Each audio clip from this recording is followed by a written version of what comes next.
قارون انتہائی نورانی شکل والا بہت خوبصورت آدمی تھا۔ تفسیر خزائن العرفان اور صراط الجنان سورہ قصص آیت نمبر 76 کے تحت لکھا ہے، قارون حضرت موسیٰ کا چچا زاد بھائی تھا، بہت زیادہ خوبصورت تھا، اس لیے لوگ قارون کو منور کہتے تھے۔ قارون منور کے لقب سے پکارا جاتا تھا، بہت نورانی صورت والا آدمی تھا۔ ان دونوں تفسیروں میں لکھا ہے، غربت والے زمانے میں قارون بہت نیک تھا، بہت با اخلاق تھا۔ لکھا ہے قوم موسیٰ میں تورات شریف کا سب سے بڑا اور اچھا قاری قارون تھا، با عمل قاری تھا، لیکن دولت مند ہوتے ہی نیکوکار سے بدکار ہو گیا، با اخلاق سے بد اخلاق ہو گیا۔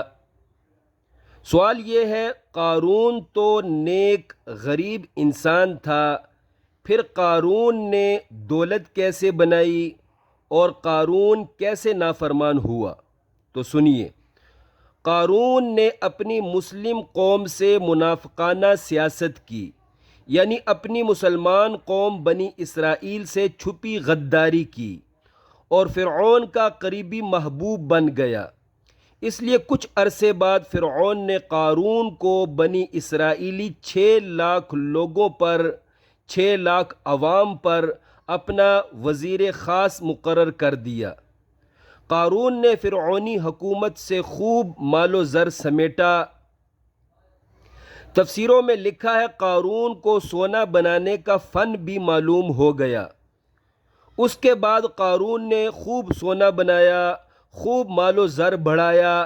تفاسیر قرآن میں لکھا ہے، لشکر فرعون غرق ہونے کے کچھ مدت بعد قارون کو اس کے مال و زر سمیت زمین میں دھنسا دیا گیا۔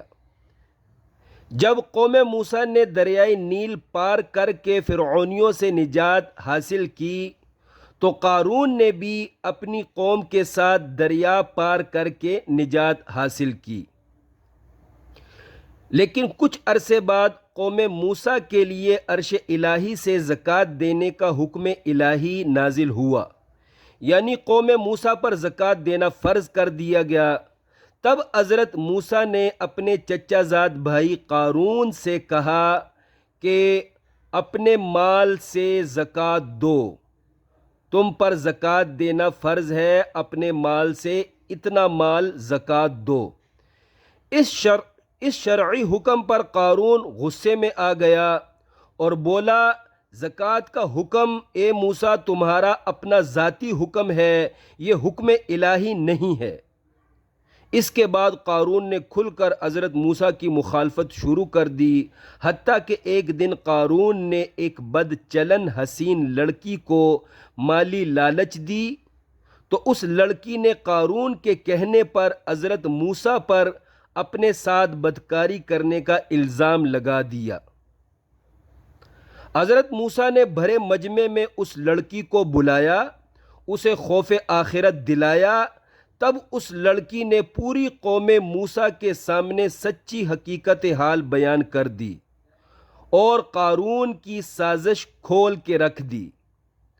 اس وقت حضرت موسیٰ نے قارون کے لیے بد دعا کر دی، اللہ پاک کے آگے ہاتھ اٹھا کر قارون کے لیے بد دعا کر دی، تو اسی دن قارون اپنی تمام ظاہری چمک دمک کے ساتھ زمین میں دھنسا دیا گیا۔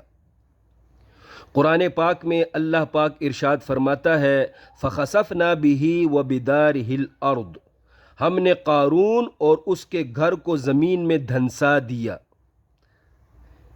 عزیزان محترم، جب قارون زمین میں دھنسانا شروع کر دیا گیا، قارون زمین میں دھنسنا شروع ہو گیا، تو حضرت موسیٰ نے زمین سے کہا، اے زمین قارون کو مزید اپنے اندر دھنسا دے، تو قارون گھٹنوں تک زمین میں دھنس گیا۔